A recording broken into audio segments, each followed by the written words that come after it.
好的，我们这就直接切入正题吧。今天这份解析，我们要带大家一起翻开记者史蒂芬妮·胡的这本回忆录《我的骨头知晓一切》。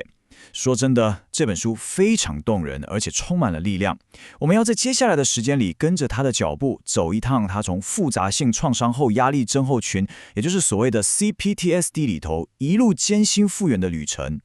你要知道，这可不单单只是他个人的私密故事而已哦，这其实是一场结合了科学、历史，还有非常深刻自我觉察的疗愈实录。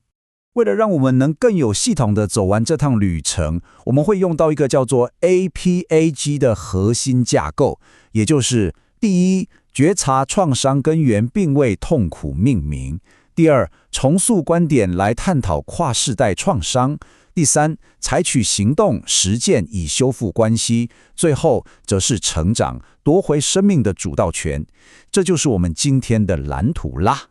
那么，就让我们从第一部分开始看起，创伤的根源与觉察，也就是为痛苦命名。先把镜头拉近一点，大家想象一下，一个30岁的成功女性，外表看起来拥有一份完美的工作、理想的伴侣，生活简直让人羡慕，对吧？但实际上呢，她每天却在办公桌前偷偷掉眼泪，甚至还经常恐慌发作。这种外在看似完美，内在却彻底崩溃的强烈反差，正是他开始觉察并且为痛苦命名的起点。你知道，当我们听到 PTSD 的时候，通常脑海中浮现的会是单一的重大创伤事件，像是经历了一场非常严重的车祸。但是史蒂芬妮罹患的是 CPTSD， 也就是复杂性创伤后压力症候群，这完全是另外一回事了。它源自于长期反复，而且让人感觉根本无处可逃的系统性创伤。对史蒂芬妮来说，这意味着她常年遭受父母的肢体与言语暴力。更惨的是，在她最需要支持的青少年时期，她被残酷地遗弃了。这种长期的虐待带来的可不只是恐惧而已，它更导致了所谓的自我整合障碍，医学上简称 DSO。长久以来，史蒂芬妮其实是用完美主义跟工作狂这种闪亮亮的面具来武装自己。但如果你把这层面具掀开，底下隐藏着的是一个早就支离破碎的内在信念。他打从心底深信自己是个坏孩子，觉得自己根本不值得被任何人爱。这种慢性的自我厌恶和情绪失控，说真的，正是 CPTSD 最深层也最让人心碎的痛楚。接着我们来到第二部分，观点重塑与跨世代创伤。这也完美诠释了他是如何从我哪里有问题，转变成我的家族到底经历了什么。也就是在这个阶段，史蒂芬妮不再痛苦地把矛头对准自己，不再每天逼问自己我到底哪里有毛病，而是把视角拉高，去探究整个家族的历史。顺着时间线往回推，他回到了故乡马来西亚展开调查，结果发现了什么？他的祖辈在2战和马来亚紧急状态期间，经历了那种你我可能都难以想象的极度恐惧与饥饿，更别提他的祖父曾经被无端囚禁长达5年，还受尽了酷刑。那些在战乱时期根本无法被妥善处理的恐惧，最后化成了一种沉默与高压，最终竟然透过暴力的形式，跨越了海洋，跨越了世代，就这样直直地传递到了他的身上。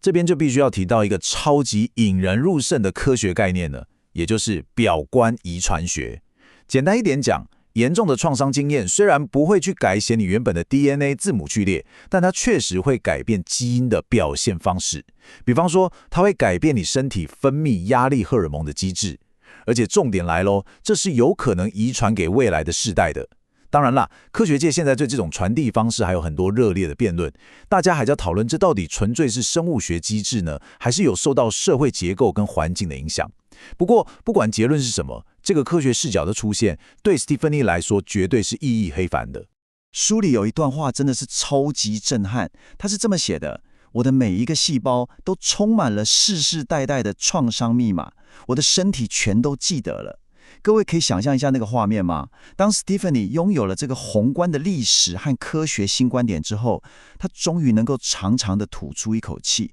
把那个压得她喘不过气的沉重包袱给卸下来。因为她终于明白了，这一切的痛苦并不完全是她自己造成的错。好了，知道问题根源后，我们进入第3部分行动实践，来看看它是如何修复破损的依附关系。在摸清楚痛苦的来源之后呢，Stephanie 其实尝试过像是瑜伽、冥想这些方法。老实说，这些确实有点帮助。但是真正让他的神经系统产生决定性大转变的，是他跟心理学家雅各布·汉姆博士一起进行的关系治疗。汉姆博士提出了一个超棒的概念，叫做把怪物变成盟友。他慢慢引导 Stephanie 去重新看待他身上那个总是狂暴失控的 CPTSD 防御机制。他告诉他，嘿，不要把这股失控的愤怒当成是必须消灭的怪物，你可以把它看成是漫威里面的绿巨人浩克啊。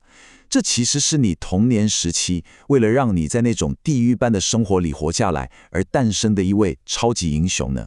接着我们来看看这一切是如何推进的。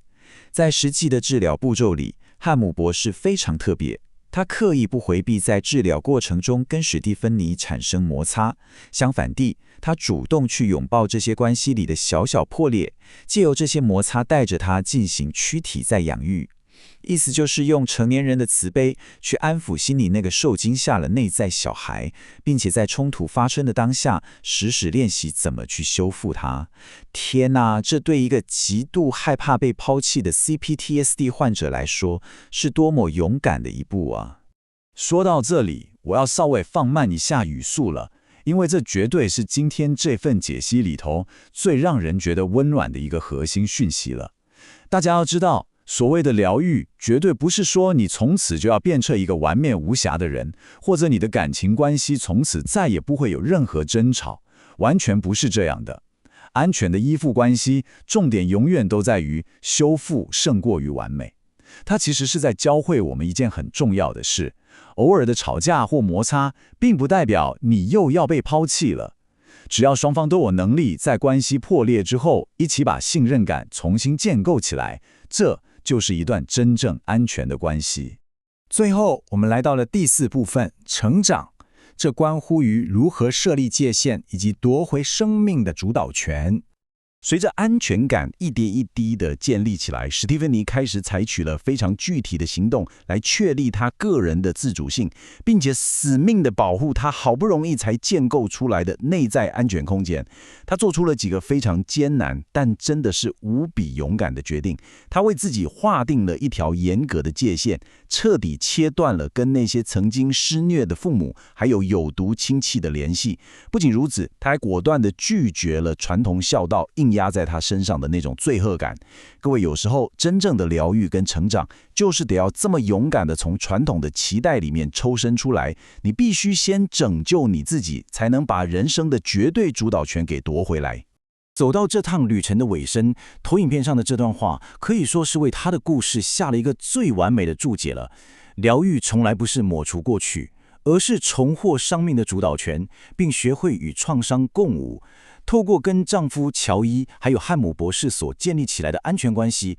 Stephanie 并没有试图去假装过去没有发生过。相反的，她把那份源自于家族世代苦难的过度警觉，非常漂亮的转化成了一种深切的同理心，还有无比坚韧的内在力量。她终于拿回了自己人生的方向盘，而且她学会了怎么优雅的跟这些创伤共舞。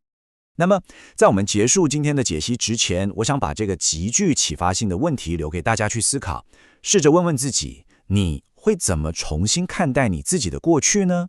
也许我们都可以试着把今天学到的 APEC 架构运用在自己的生活里，不再把过去的那些伤痛当成是困住自己一辈子的无期徒刑，而是去把它转化成我们内心同理心跟力量的强大源泉。非常谢谢大家今天陪我走过这趟深度的解析之旅，希望这些内容能带给你满满的收获与力量。我们下次见喽。